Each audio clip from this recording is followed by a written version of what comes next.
오늘 하나님 말씀은 디모데전서 6장 12절 말씀입니다. 다 찾으셨으면 제가 받들어 읽어드리겠습니다. 믿음의 선한 싸움을 싸우라. 영원한 생명을 붙잡으라. 이를 위하여 내가 또한 부르심을 받았고 이를 위하여 내가 또한 선한 고백, 많은 증인들 앞에서 선한 고백으로 고백하였느니라. 잠깐 말씀을 해서 기도드리겠습니다. 참으로 죄악 가운데서 저희들을 구원해 주시고 영원한 지옥의 형벌로부터 자유함을 얻고 산 소망 가운데 살아갈 수 있는 특권을 주신 위대하신 하나님 아버지, 주님 은혜와 사랑 가운데서 오늘도 이렇게 한자리에 사랑하는 형제 자매들이 영과 진리로 경배를 드릴 수 있는 특권을 주셔서 또 아름다운 찬양을 드리고 기도할 수 있는 은혜를 허락하여 주셔서 참으로 감사를 드립니다. 주님 오실 때까지 또 주님 부르실 때까지 저희들 각자 있어야 할 자리에서 마땅히 해야 할 일들을 잘 감당하는 주님의 도구요, 일꾼으로 잘 쓰임받을 수 있게 인도해 주시고 또 매일 끊임없이 일어나는 영적 전쟁에서 승리함으로 인하여 주님께 영광을 돌려드리고 또 믿음 안에서 저희들이 더욱더 헌신적인 그런 삶을 살아갈 수 있도록 역사해 주시옵소서. 오늘도 보여주신 말씀 위에 기름 부어주시고 저희들이 어떻게 무엇을 하면서 살아야 할지, 또 저희들이 주님 은혜 아래서 어떤 자세로 살아야 할지, 또 저희들이 한순간도 부끄럽지 않은 삶을 살아가기 위해서 어떻게 해야 될지 다시 한번 말씀을 통해서 위로와 힘을 얻을 수 있는 귀한 시간 되게 역사해 주시옵소서. 다시 오실 주 예수 그리스도의 이름으로 기도드렸습니다. 요즘 뉴스에 가장 핵심이 되는 사건이 바로 세계 유일하게 분단 국가인 우리나라와 북한이 정상회담을 하게 되었고 또 이제 북미회담을 앞두고 다양한 뉴스들이 매일 이렇게 나오고 있습니다. 인류 역사를 보면 끊임없는 전쟁들이 지금까지 이어온 것을 우리가 알 수가 있는 것이, 가정의 어떤 작은 그런 다툼으로부터 시작을 해서 마을 간에, 부족 간에, 나라 간에 끊임없는 전쟁들이 지금도 일어나고 있고 또 앞으로도 계속 일어나게 될 것입니다. 물론 요즘은 지식적인 것들도 전쟁이죠. 정보도 전쟁, 스포츠도 전쟁이다시피 치열하죠. 그러나 가장 치열했던 전쟁은 바로 마귀와 또 하나님을 믿는 그리스도인들이 눈에 보이지 않는 영적인 전쟁이라고 우리가 분명히 말할 수 있을 것입니다. 수많은 사람들이 이 전쟁에서 실패하고 다시 세상으로 돌아간 것이, 또 수많은 사람들이 이 전쟁을 해보지도 않고 패배해서 마귀의 종로로 타면서 지금도 살고 있고, 그런 사실조차도 모르는 영적 무지한 사람들도 참으로 얼마든지 있다는 것입니다. 저 여러분은 주 예수 그리스도를 믿음으로 구원받았을 뿐만 아니라 이제 하나님의 자녀로서 또 하나님의 일꾼으로서 마땅히 해야 할 일들을 잘 감당하는 그런 삶을 살기 위해서는 반드시 이 영적 전쟁에서 승리해야만 한다는 것입니다. 또 주님은 우리가 모두 이 마지막 시대에 구원받지 못한 죄인들을 주님께로 이겨올 수 있도록 복음의 일꾼으로 살아가기를 원하는 것입니다. 참으로 안타깝게도 많은 사람들이 하나님을 알았고 진리를 알았음에도 불구하고 세상으로 돌아가고 하나님의 뜻과 계획에서 벗어난 채 헛된 삶을 살아가고 있다는 것이, 여러분들이 이 자리에 있다는 것은 지금까지 많은 영적 전쟁에 승리했기 때문에 지금 이 자리에 있는 것이. 하지만 언제 어느 때 또 실패하게 될지 아무도 장담할 수 없기 때문에 늘 정신을 차리고 우리가 깨어 있어야 되는 것이고, 마귀를 대적할 수 있도록 힘을 기르고 철저하게 우리가 주 안에서 하나가 되어서 어떤 상황 속에서도 또 어떤 문제가 있다 하더라도 능히 이겨내갈 수 있는 그런 저와 여러분이 반드시 되어야 할 것입니다. 오늘 설교 제목은 믿음의 선한 싸움을 싸워 이겨야 할 세 부류의 적들입니다. 우리가 예수 그리스도를 믿고 구원받은 것은 하나님의 은혜요, 또 하나님의 선물인 것입니다. 그 선물로 인해서 우리는 지금 소망 가운데 살아가고 있는 것이. 하지만 마귀는 우리가 구원받았다고 해서 우리를 포기하는 것인가? 그렇지 않다라는 것이. 어떻게 하든지 우리를 넘어뜨리기 위해서 마치 새끼를 빼앗긴 암풍처럼 우리 주변을 서성이면서 틈을 노리고 있다는 사실. 우리가 하나님의 말씀을 통해서 영적으로 성장하려고 할 때만, 또 우리가 하나님의 말씀에 순종하려고 할 때, 특히 헌신하려고 할 때 마귀는 강력한 수단과 방법을 총동원해서 우리를 넘어뜨리려고 하고 있다는 것이. 그렇기 때문에 우리가 구원은 영원히 보장되지만 우리의 삶이 힘들어지고 어려워지고 수많은 공격과 비방과 아픔을 겪어야 되는 것이. 하나님께서는 분명 저와 여러분을 부르실 때 분명한 목적이 있으셨다는 것이, 그리고 합당하게 쓰실 만한 기회를 허락해 주신 것이. 이제 우리는 이 영적인 전쟁에서 반드시 살아남아야 하는 것이고, 또 승리해야만 주님 맡겨주신 직분에 합당한 그런 삶을 살아갈 수 있게 될 것입니다. 하지만 우리 주변에는 지금도 보이지 않는 수없이 많은 적들이 집요하게 우리를 따라다니고 있다는 것이죠. 또 공격할 기회를 엿보고 있다는 사실을 우리가 기억한다면 영적인 분별력을 가지고 철저하게 우리는 대비하고, 또 영적 전쟁이 임했을 때는 반드시 승리해야 할 것입니다. 믿음의 선한 싸움을 싸워 이겨야 할 세 부류의 적들 가운데 첫 번째 우리가 살펴볼 적은 바로 누군가 하면 아주 간악하게 위장한 영적인 존재들이라는 것입니다. 이 영적인 존재들은 마귀를 비롯해서 보이지 않는 수많은 존재들이 실질적으로 활동하고 있다는 것이죠. 어떻게 보면 아주 가장 강력한 적들이죠. 인간적인 방법이나 노력으로는 절대로 이길 수 없는 그런 적들이라는 것이죠. 이 적은 우리의 아주 가장 가까이 있고 철저하게 위장을 하고 기회를 넘보고 있다는 것. 또 우리를 넘어뜨리려고 할 때는 철저하게 계획을 세운다는 것입니다. 그래서 분별하기가 쉽지 않은 것이죠. 때로는 사탄은 자신을 천사로도 가장해서 사람들을 속인다는 것이죠. 그리스도인이라 할지라도 정신을 차리고 있지 않다면 누구도 이 영적 존재들을 분별할 수가 없다는 것이죠.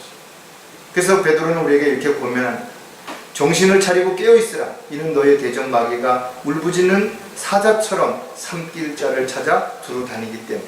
가만히 숨어서 기회를 엿보기도 하지만 때로는 직접 찾아 나서기도 한다는 것이. 우리가 다른 곳을 한눈을 팔고 있어. 또 쓸데없는 일에 마음을 뺏기고 정신없이 거기에 집착할 때 마귀는 뒤로 조금씩 다가와서 순식간에 우리를 덮칠 수 있다는 거죠. 그러므로 성경은 우리에게 마귀의 술책에 대항해서 또 마귀를 대적할 수 있도록 철저하게 무장을 하고 준비하라는 것입니다. 그리고 마귀가 언제 어떤 방식으로 누구를 공격할지에 대해서 우리는 철저하게 살펴보고 또 그 방식과 또 우리가 승리할 수 있는 비결은 무엇인지에 대해서도 철저하게 우리가 대비해야 되고 준비해야 될 것입니다. 마귀와 영적 존재들을 우리가 알지 못하면서 영적 전쟁이 어쩌고저쩌고 말한다면 이것은 싸워보기도 전에 실패할 수밖에 없다라는 것입니다. 저 여러분이 언제 어디서 무엇을 하든지 항상 우리 주변에 악한 영적 세력들이 보고 있음을 잊지 말고 정신을 차리고 깨어 기도하는 저와 여러분이 반드시 되어야 할 것입니다. 간악하게 위장한 존재들과 싸워서 우리가 이기기 위해서는 몇 가지 우리가 준비해야 될 부분들이 있을 것입니다. 그 한 가지가 그들의 실체를 정확하게 알아야 한다는 것입니다. 적을 알고 싸움의 시작이 되면 반드시 이길 수 있죠. 그러나 적을 모르는 상태에서 싸움을 하게 되면 실패할 일이 훨씬 크다라는 것입니다. 구원받은 그리스도인들을 공격하는 대상은 다른 종교를 가졌거나 특별한 세상의 어떤 중심적인 사람들만이 아니라는 것입니다. 아주 가까운 직장 동료가 될 수도 있고 친족이 될 수도 있죠. 심지어는 같은 믿음을 가진 형제 자매들도 배교하거나 타락하게 되면 오히려 가장 치명적인 결과를 가져올 수 있을 만큼 그런 공격 대상이 될 수도 있다는 것입니다. 따라서 모든 영적 전쟁 뒤에는 반드시 마귀와 악한 존재들이 있다는 사실을 우리는 알아야 됩니다. 또 이들은 방관자가 아니라는 것입니다. 기회를 엿보고만 기다리지도 않고 때로는 직접 개입해서 문제를 일으키고 지체들 간의 분열을 일으키고 교회를 파괴시킬 수도 있다는 사실을 분명히 알아야 되겠습니다. 따라서 눈에 보이는 어떤 적을 영적 싸움에서의 적이라고만 생각하다 보면 그 뒤에 숨어있는 마귀의 실체를 또 간교한 수법을 놓칠 수 있다는 것입니다. 많은 사람들이 눈에 보이는 사람들을 대상으로 해서 싸우려고 하기 때문에 이 전쟁에 실패하게 된다. 우리가 싸워야 할 대상은 그럼 어떤 존재인가를 우리가 분명하게 알아야 되는데 에베소서 6장 12절에 이는 우리의 싸움이 혈과 육에 대항하는 것이 아니라 정사들과 권세들과 이 세상 어둠의 주관자들과 높은 곳들에 있는 영적 악에 대항하는 것이기 때문입니다. 우리가 싸워야 할 대상이 누군지 우리는 분명히 알아야 한다는 것. 이러한 사실을 알지 못한 채 입으로만 마귀에 물러가라든지 마귀와 싸워 이길 수 있다라고 혼장담한다든지 이러는 사람들은 참으로 어리석은 것이에요. 강력한 힘과 지혜를 가지고 있는 이 존재가 한때는 하나님의 보좌를 넘봤다는 것입니다. 지금도 수많은 지식인들, 세상적으로 유명한 사람들을 자신의 종으로 부리기 있기 때문에 많은 사람들이 이런 사실을 알지도 못한 채 실족하게 되는 것입니다. 마지막 때에는 수없이 많은 사람들이 배교하게 될 것이다. 배교는 즉 믿음에서 떠나는 것이다. 함께 했던 사람들이 믿음에서 떠나서 오히려 마귀의 교리를 따르고 하나님을 따르려고 하는 사람들을 대적하고 진리를 비방할 것에 대한 강력한 경고를 우리는 성경에서 이미 알 수 있죠. 따라서 저 여러분은 언제 어느 때라도 절대로 마귀에게 틈을 줄 수 있는 그런 빌미가 돼서는 안 될 것이다. 간악하게 위장한 영적인 그런 존재들과 싸워서 우리가 이기려면 또 어떻게 해야 될 것인가 이죠. 온몸을 갑옷으로 무장해야 한다는 거죠. 전쟁에 나가는 사람들이 옛날에 사극을 보면 온몸을 투구를 쓰고 철갑으로 된 그런 옷을 입고 전쟁에 임했던 것을 볼 수가 있어요. 어느 시대나 거짓 목자들이 있었죠. 거짓 교사들이 있었다는 것입니다. 수많은 목사들이 양의 가죽을 쓰고 사람들을 농락한 그런 일들을 우리는 수도 없이 보았다는 것입니다. 특히 마지막 때에는 더 교묘하게 사람들을 속이기 때문에 깨어있지 않은 사람들은 누구도 분별할 수 없다는 것입니다. 디모데전서 4장 1절에도 보면 이제 성령께서 분명히 말씀하시기를 분명하게 성령께서 말씀하셨다 이거죠.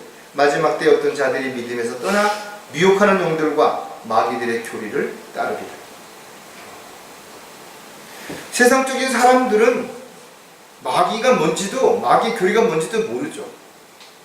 오히려 하나님을 믿는다고 했던 사람들이 하나님을 저버리고 예수 그리스도를까지 부인하고 결국은 마귀의 교리를 따르면서 마귀의 종으로 살아가게 될 것입니다. 그래서 성경은 우리에게 마귀의 술책에 대항하여 설 수 있도록 하나님의 전신 갑옷을 입으라는 것입니다. 철저하게 무장을 하라는 것입니다. 에베소서 6장 13절에 그러므로 너희는 하나님의 전신 갑옷을 입으라. 이는 너희가 악한 날에 저항할 수 있으며 또 모든 일을 다 이루기까지 서 있게 하기 위함이라 했습니다. 마귀는 성경을 가지고 영적 무지한 사람들을 공격하기도 하죠. 특히 이단들 가운데 성경을 펴서 어쩌고 저쩌고 이야기하는 사람들이 있죠. 그 사람들은 성경의 한 구절들을 또 자기들이 만든 교리들을 앞세워서 영적 무지한 사람들로 하여금 대답할 수 없게 만들고 또 엉뚱한 대답을 만들도록 유도한 다음에 그것을 꾸투리 삼아서 끊임없이 그 사람을 공격함으로 스스로 지쳐 넘어지게 만든다는 거예요.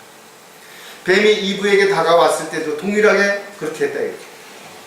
그래서 들은 적도 없고 알지도 못하는 그런 이야기를 자기 스스로 첨가해서 현실을 모면하려고 했지만 오히려 그것이 마귀가 쳐놓은 올무가 됐고 그로 인해서 거짓말을 하게 되고 죄를 짓게 되는 결과를 가져오게 된 것을 우리가 알 수가 있는 것입니다.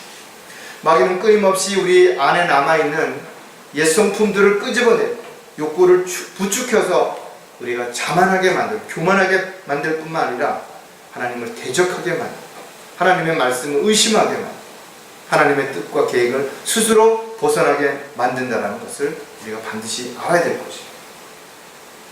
따라서 언제 어떤 방식으로 공격할지 모르는 마귀의 이런 영적인 존재들을 대비하기 위해서 우리는 반드시 철저하게 하나님의 말씀으로 우리가 무장을 하고 정신을 차리고 깨어 있어야 한다는 것입니다.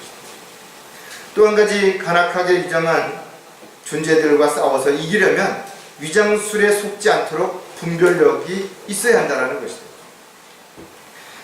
마귀의 술책은 말로 표현할 수 없을 만큼 간교하다는 것입니다. 간교하다라는 간사하고 교활하다는 의미를 내포하고 있는 것입니다. 정말 사람에게는 붙일 수 없을 만큼 이런 간사한, 간교한 술책을 가지고 사람들을 속인다는 것입니다. 설마 어떻게 그럴 수가 상상도 못할 그런 일들을 언제든지 만들어내는 것이 바로 이 영적 악한 존재들이라는 것입니다. 따라서 마귀의 이런 간악한 또 간교한 술책에 놀아나지 않으려면 철저하게 우리는 하나님의 말씀을 통해서 분별해낼 수 있어야 된다는 것입니다. 하나님을 대적하고 교회를 파괴하고 나갔던 많은 사람들, 신실하게 한때는 사람들에게 존경을 받고 칭찬을 받았던 사람들이라 할지라도 어느 한순간에서 배교하게 된다.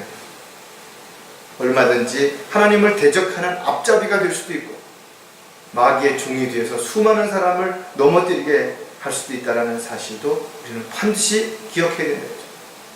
따라서 어떤 사람이 친절하게 다가오고 어떤 사람이 잘해준다고 해서 좋은 사람이라고 호감만 가질 것이 아니라 또한 우리가 정신을 차리고 분별력을 가지고 반드시 잘 분별해야 할 필요가 있다는 것이죠. 많은 사람들이 하나님의 일꾼 행세를 하고 또 신실한 사람인 것처럼 자신을 위선자로 그렇게 철저하게 속임으로 인해서 많은 사람들이 실족하게 될 수 있다는 사실 분명하게 우리가 알 수 있죠. 또 설사 그것을 알았다 할지라도 단호하게 끊고 나오지 못하는 이유는 때로는 협박을 하기도 하고 때로는 현실적인 것들로 달콤한 것을 가지고 타협점을 제시하기 때문에 많은 사람들이 그 자리에 머물면서 지금도 끌려가는 나는 그렇지 않다라고 속으로 자기 최면을 걸면서도 끊임없이 마귀의 종으로서 살아가고 있는 거죠. 고린도후서 11장 14절에 이것은 놀랄 일이 아니니 이는 사탄도 자신을 빛의 천사로 가장하기 때문이다. 사탄뿐만 아니라 바로 그를 따르는 종들도 마찬가지. 그럴듯한 말, 사람들을 현혹한다, 미혹한다라는 거죠. 철저하게 그들은 자신을 숨기고 가까이 다가와 목덜미를 물어서 한 방에 순풍을 끊어놓으려고 하는 그런 악한 존재들이라는 사실. 양의 가죽을 쓰고 있기 때문에 그의 배를 갈라보기 전에는 알 수 없는, 또 가까이 접근하지 못하도록 온갖 방어막을 치고 있기 때문에 많은 사람들이 속는다라는 것입니다.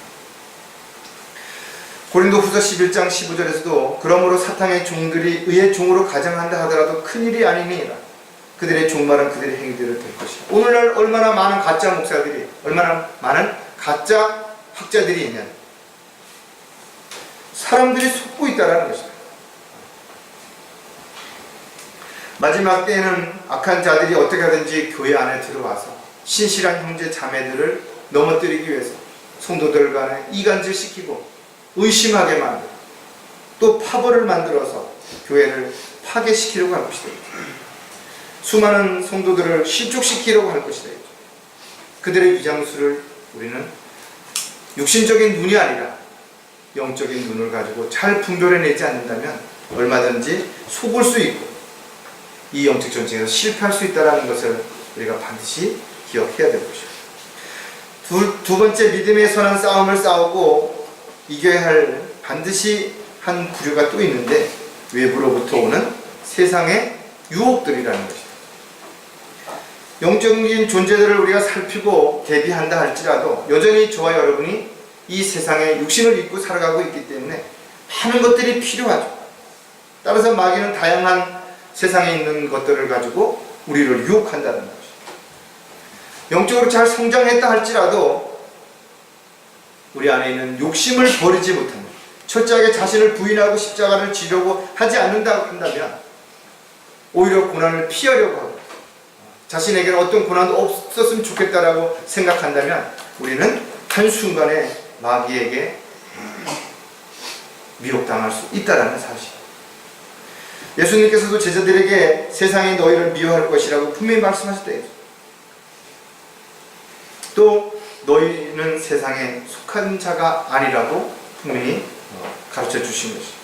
내가 그들에게 아버지의 말씀을 주었더니 세상이 그들을 미워하였나이다. 예수께서 세상에 속하지 아니한 것 같이 구원받은 그리스도인들도 세상에 속하지 않은 것이죠. 저 여러분은 세상으로부터 불러냄을 받은 사람들이죠. 그러나 여전히 세상에 속해 살고 있는 이유가 뭐냐 이거죠.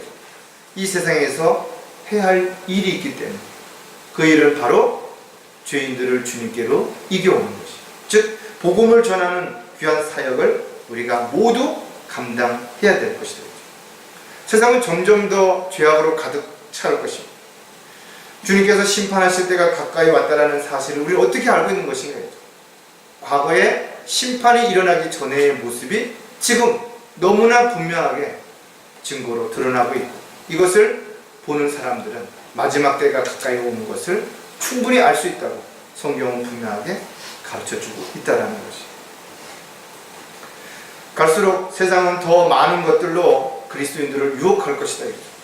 또 다른 진리를 앞세워서 상대적 진리를 통해 사람들로 하여금 자신을 변명하게 이렇게 만들 것이 분명하다.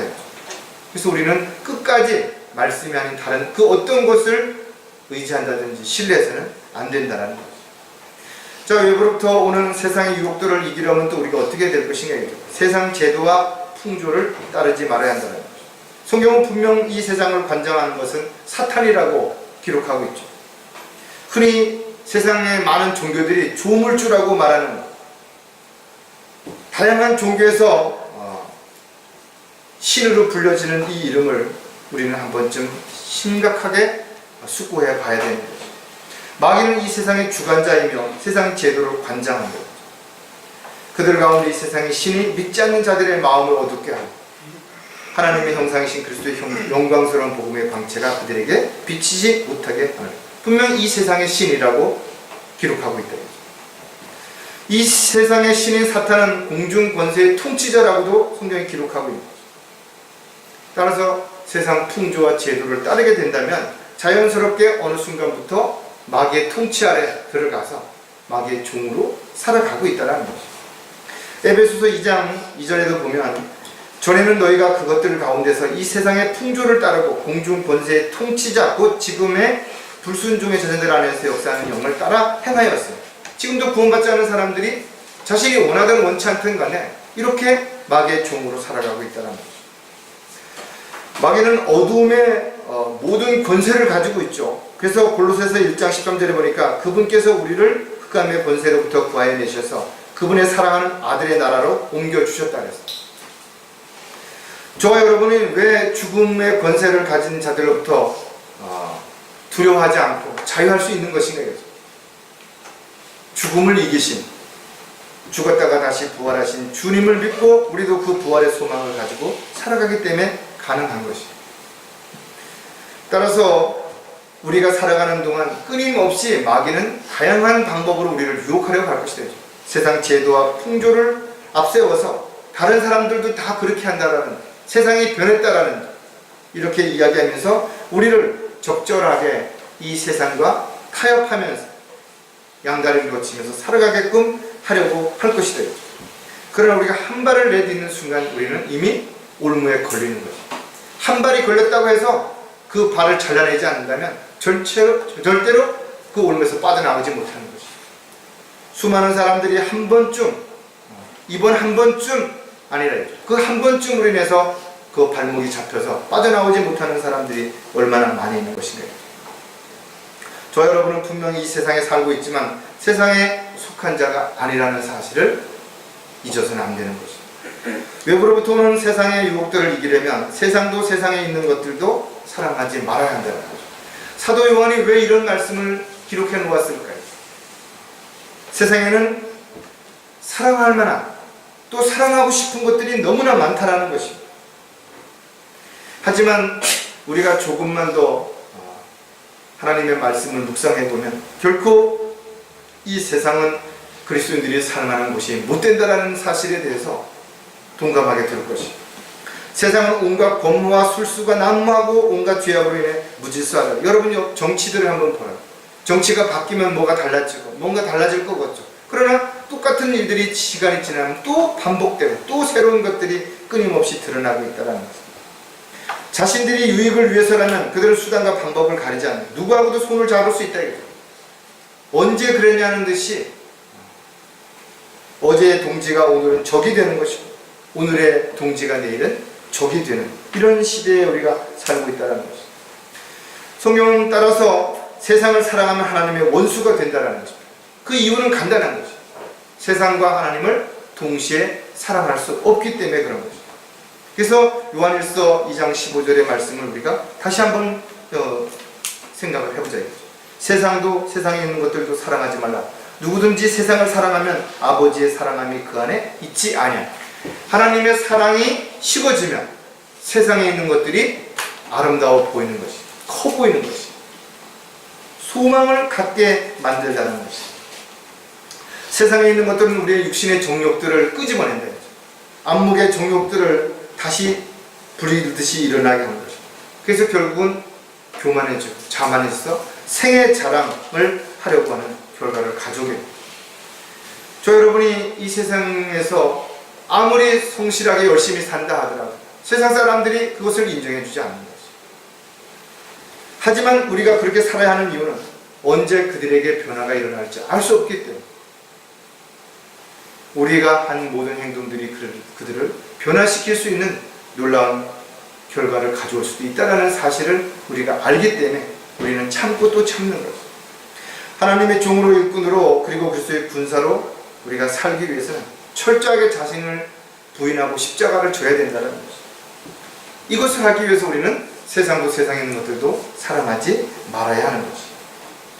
외부로부터 오는 세상의 유혹을 이기기 위해서는 또 한 가지 우리가 알아야 되는 것이 안개와 같은 세상에 마음을 두지 말아야 한다는 것입니다.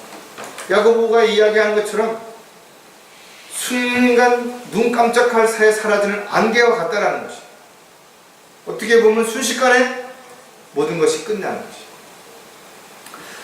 예수님께서는 제자들이 어느 때에 그런 일이 있겠습니까? 라고 주님이 다시 오실 때에 대해서 질문했을 때 노아의 홍수와 소돔과 고모라와 같은 때에 다시 오시겠다라고 분명히 말씀하셨죠.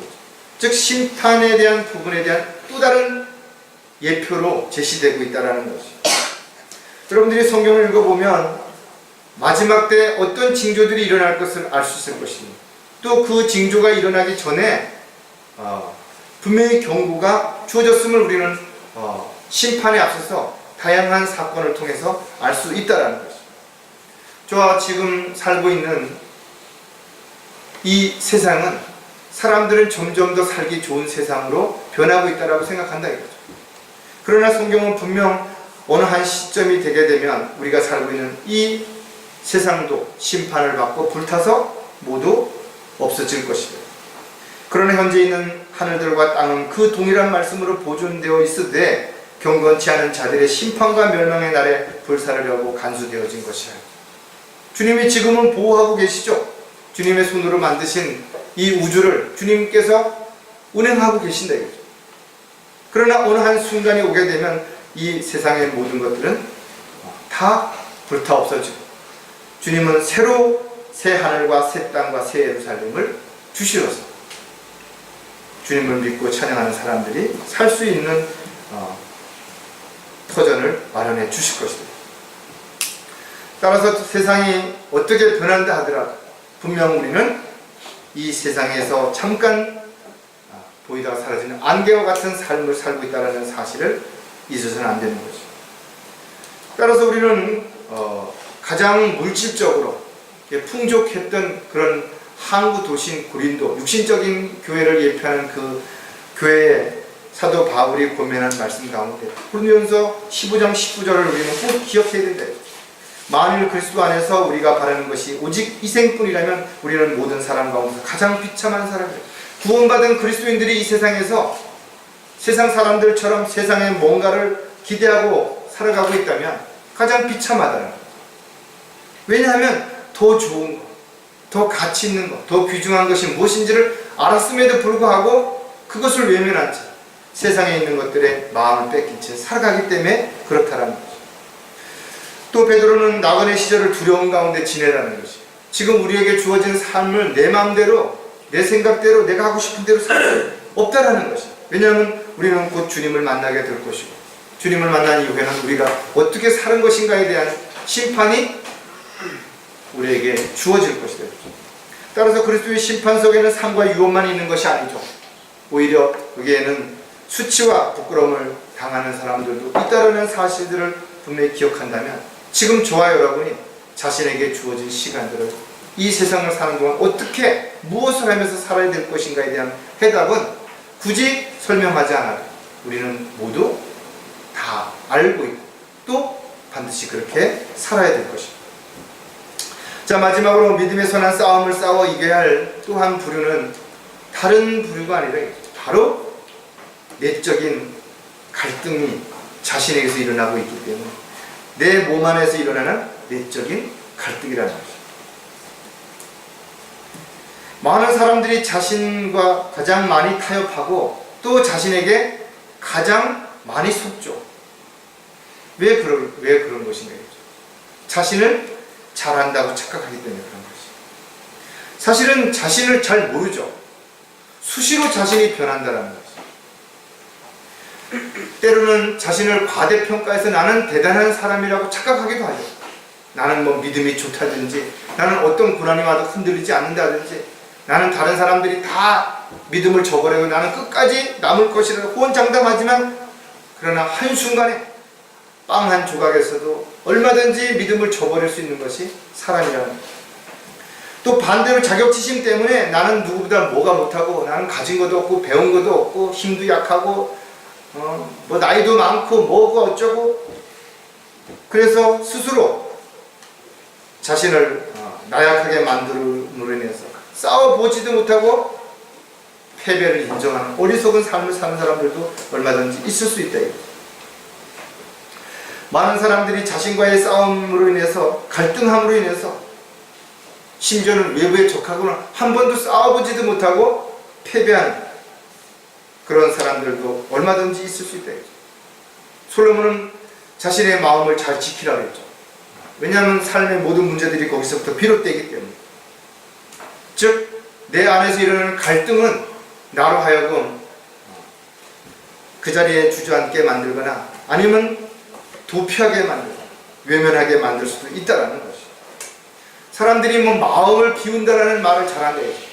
그러나 그 마음을 배우고 바른 진리로, 바른 하나님을 사랑하는 마음으로 채우지 않는다면 오히려 그 안에 온갖 쓸데없는 찌꺼기들이, 쓰레기들이 가득 차게 되고 사악한, 악한 존재들이 차지하게 되죠. 우리는 마태복음에서도 나온다. 한 더러운 영이 한 사람에서 빠져나갔다 다시 돌아와 보니 깨끗하게 소지되었더라. 그러니까 더 많은 사람들을, 더 많은 존재들을 끌고 와서 그 안에 들어가니 그가 더 악해졌다라는 거죠. 많은 사람들이 하나님을 믿는다라고 세상의 유혹을, 또 세상으로부터 벗어났다라고 그렇게 큰 소리 쳤던 사람들이 오히려 더 사악하게 하나님을 대적하고 하나님을 믿는 사람들을 방해하는 사람들이 얼마나 많은 것이냐.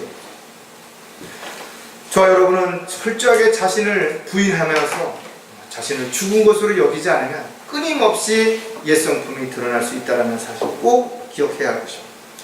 자신 안에 일어나는 내적인 갈등과 싸워 이기려면 우리는 또 몇 가지를 생각해 봐야 될 텐데, 날마다 죄와 맞서 피 흘리기까지 싸워야 합니다. 죄와 싸워 승리하는 것은 피 흘리기까지 그만큼 힘들고 어렵고 고통스러울 수 있다는 것입니다. 자신의 안에 어떤 문제가 생겼을 때 그걸 과감하게 잘라내는 것은 생사를 도려내는 아픔과 같은 고통이 반드시 뒤따른다는 것입니다. 사람들은 누구나 높은 자리에 앉으면 좋죠. 성공하고 출세하는 것을 싫어할 사람이 있겠는 것인가. 사람들 앞에 인정받고 존경받는 것을 싫어할 사람이 누가 있느냐. 그러나 자신이 열심히 최선을 다해서 올바르게 살았을 때 존경을 받을 수도 있고 인정받을 수도 있죠. 그러나 스스로 인정받기 위해서, 존경받기 위해서 위선자가 되는 사람들이 또한 얼마나 많은 것인가. 오히려 성경은 자신을 낮추고 상대를 높이는 겸손한 삶을 살아갈 때 주님께서는 때가 되면 높여주신다라고 분명히 말씀하셨다. 여러분 스스로가 대접받으려고, 인정받으려고 하지 말면, 그렇게 살면 주님께서 높여주신다는 것이죠. 사람들이 죄를 짓는 여러 가지 이유가 있지만 그 중에 가장 큰 요소 가운데 하나가 뭔가 하면 자신을 드러내려고 하는 거예요. 자랑하려고 하는 거예요.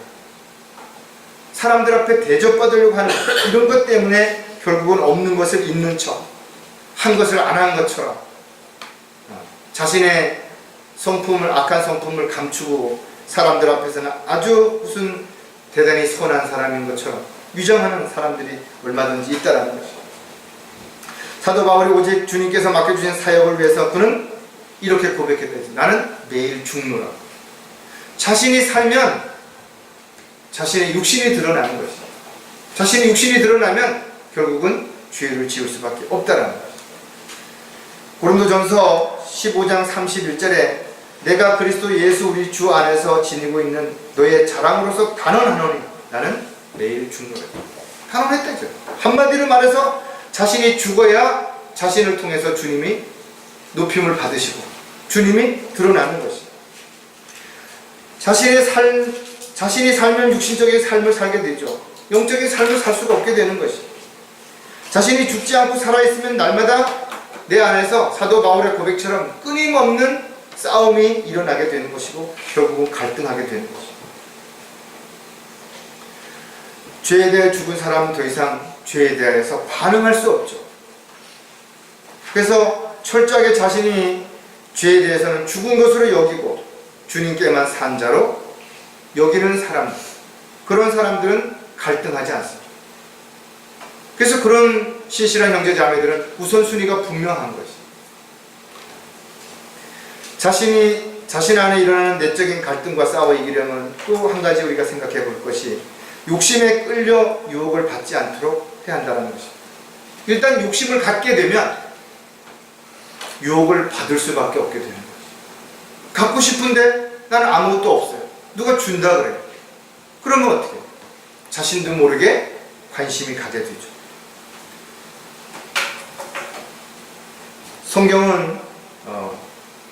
사도 바울도 욕심과 쾌락의 종로를 택다라고 기록하고 있다. 우리도 한때는 어리석고 복종치 아니하며 미혹당하고 여러가지 욕심과 쾌락의 종로를 타며 악과 시기 속에 살고 가증스러우며 서로 증오해야 돼요. 사도 바울뿐만이 아니라 모든 사람들이 마찬가지죠. 그렇게 살아왔다 이거죠. 그러나 주님을 만난 이후에 그 욕심을 버린 것이, 욕심이야말로 그리스도인들에게 있어서 가장 어려운 적 가운데 하나가 될 수도 있죠. 왜냐하면 여전히 타락한 옛성품을 끊임없이 불러일으키기 때문에 그렇다는 것이. 육신은 성령을 거슬러 욕심을 부리며 성령은 육신을 거스르나니 이들은 서로 반목하여서 서로가 너희가 하고자 하는 것을 하지 못하게 합니다. 생각은 있는데, 마음은 있는데 이 유혹을 뿌리치지 못하면 타협하게 된다는 것입니다. 야고보서 1장 14절에 확실하게 이 내용에 대한 부분을 정리해주고 있죠. 그러나 누구든지 그 사람이 돈이 많든 적든 배웠든 안 배웠든 교회를 얼마나 다녔든 상관없이 자신의 욕심에 끌려 유혹을 받을 때 시험을 당하는 것이다. 많은 사람들이 욕심을 부리지 말아야 된다고 알고 있죠. 그러나 자신이 또 다른 욕심을 부리고 있다는 사실을 모르는 사람들도 얼마든지 있는 것이죠. 특히 그리스도인들 가운데 많은 사람들이 나는 욕심을 버렸다라고 이야기한다. 그러면서 또 다른 어떤 부분에 자기도 모르게 욕심을 가지고 살아가는 사람들도 얼마든지 있다는 거죠. 그래서 시험을 당하는 거죠. 돈이나 명예나 권력이나 사랑이나 이런 것에만 욕심을 내는 거 아니라는 거죠. 심지어는 하나님의 일을 맡기지도 않았는데 자기가 하겠다고 한다든지, 자기가 헌신한다고 하면서 시키지도 않은 일을 한다든지, 이런 것들도 모두 욕심에서 비롯된 것이에요. 저와 여러분은 주님의 종이라는 것이죠.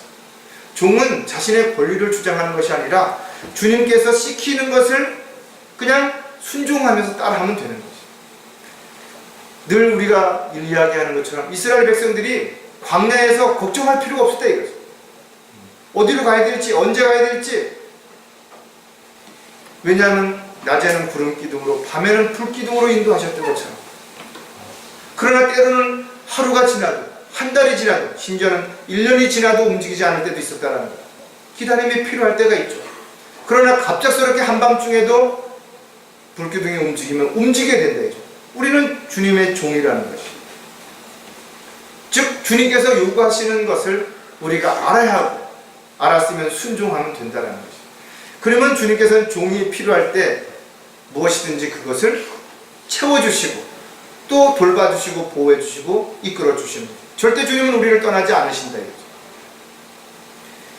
자신 안에 일어나는 내적인 갈등과 싸워 이기려면 마지막으로 하나님의 뜻과 계획을 따라 살아야 한다는 거죠. 저 여러분의 삶은 오직 주님을 믿고 주님이 원하는 삶을 살아야 되는 거죠. 더 이상 자신을 주장할 수 없다. 왜? 하나님의 피로 값을 치르고 사셨기 때문에 하나님의 것이라는 것이. 따라서 자신을 위해서가 아니라 주님께서 원하시는 삶을 살아야 되는 것이 분명하다 이거죠. 그렇게 살기 위해서는 우리는 육신을 위해서 계획하면 안 되는 거죠.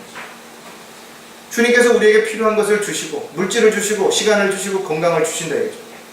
그럼 그것에 최선을 다하는 것이, 노력하는 것이, 어떤 직업을 갖든 어떤 사업을 하든 마찬가지라는 거죠.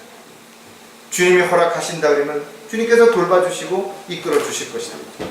그러나 주님의 뜻과 계획을 벗어나서 나의 욕심을 채우기 위해서는 그런 사건들이 일어나면 안 된다 이거죠. 베드로전서 4장 2절에 이는 그가 육체 안에서 자기의 남은 때를 더 이상 사람의 정욕에 따라 살지 않고 하나님의 뜻을 따라 살게 하려 함이라. 저 여러분은 정욕을 십자가에 못 박은 사람들이에요. 오직 주 예수 그리스도를 옷 입고 정욕을 채우기 위하여 육신을 위해 계획하지 마라. 이건 어떤 특정한 사람들에게만 해당되는 구절이 아니에요. 지옥에 가지 않는다고 해서 그렇다고 아무렇게나 살아도 되느냐 이거죠. 노력도 하지 않고 그냥 되는 대로 아니라는 것이. 주님께서 우리에게 요구하시는 것이 있죠. 그 일에 충실한 여러분들이 가지고 있는 재능, 능력, 시간, 물질 다 필요하다 이거죠. 다 쓸 데가 있다라는 것이.